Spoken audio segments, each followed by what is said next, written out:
तो गाइज आज की इस वीडियो में बात करने वाले हैं कि अगर आपने तत्काल में वेटिंग टिकट को बुक कर लिया है तो आपकी जो वेटिंग है वो कंफर्म होगी या फिर नहीं होगी, और तत्काल वेटिंग कैसे कंफर्म होती है इसके बारे में आपको बताने वाले हैं। और साथ ही साथ आपको यही बताने वाले हैं कि कितने नंबर तक तत्काल की जो वेटिंग है वो कंफर्म हो जाती है। तो वीडियो को इन तक देखिएगा और चैनल पर तो चैनल को सब्सक्राइब करके बेल आइकन को ऑन कर दीजिएगा। तो दोस्तों, मेरा नाम आसिफ और आप देख रहे हैं Asif फजाद YouTube channel.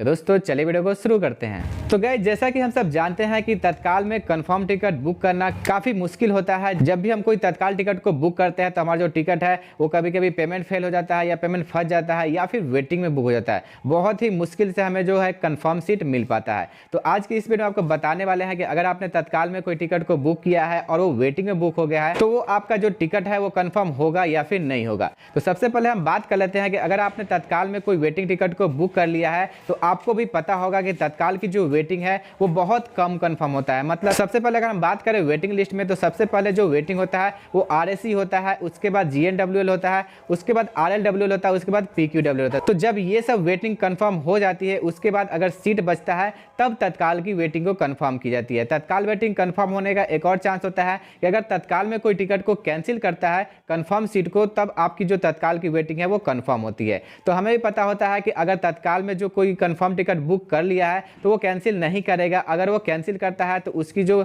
Cancellation charges होता है वो पूरा ही लग जाता है और 1 रुपये भी रिफंड नहीं होता है। तो कोई ऐसे भी आपके जो तत्काल कंफर्म होता है वो कैंसिल नहीं करता है। तो अगर आपकी जो तत्काल वेटिंग है अगर वो 3, 4 या फिर 5 बुक कर लिए हैं तो आपको क्या करना है, आपको इंतजार करना है। क्योंकि कभी कभी ऐसा होता है कि अगर कोई फेस्टिवल है या फिर शादियों का सीजन चल रहा है तो अगर आपने वहां पे कोई वेटिंग टिकट बुक किया है तत्काल में तो वो मुश्किल हो जाता है कंफर्म होना। लेकिन अगर नॉर्मल डे है तो वहां पे जो आपकी तत्काल वेटिंग जो है वो कंफर्म हो जाती है। अगर आपकी वहां पे वेटिंग 3, 4 या फिर 5 वेटिंग दिखाई देती है तो वहां पे आपकी जो नॉर्मल डेज में वेटिंग जो होती है तत्काल की वो कंफर्म हो जाती है। लेकिन अगर भीड़ भाड़ का समय चल रहा हो जैसे शादी का हो गया या फिर फेस्टिवल का तो वहां पे आपकी 1-2 वेटिंग भी कंफर्म होनी मुश्किल हो जाती है। कभी कभी तो ऐसा होता है कि अगर तत्काल में आपका 20-25 वेटिंग है वो भी कंफर्म होता है। जैसे कि आपको पता होगा कि मैंने लास्ट वीडियो बताया था कि तत्काल वेटिंग कितने नंबर तक कंफर्म होता है, उसमें मैंने आपको बताया था। मैंने खुद तत्काल में टिकट को बुक किया था और मेरा जो वेटिंग है वो 29, 30 और 31, मतलब 3 टिकट जो था वो वेटिंग में चला गया था।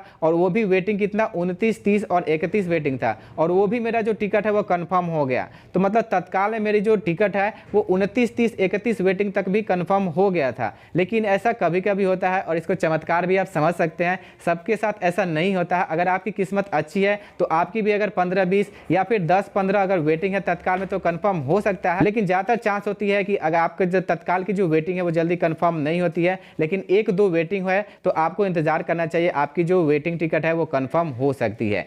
तो आशा करता हूं कि आपको समझ में आ गया होगा कि अगर आप तत्काल में वेटिंग टिकट को बुक कर लेते हैं तो कितने नंबर तक तत्काल की वेटिंग जो है वो कंफर्म हो जाएगी। तो वीडियो अच्छा लगा तो वीडियो को लाइक करिए और चैनल पर तो सब्सक्राइब करिए। मिलते हैं अगले वीडियो में। जय हिंद।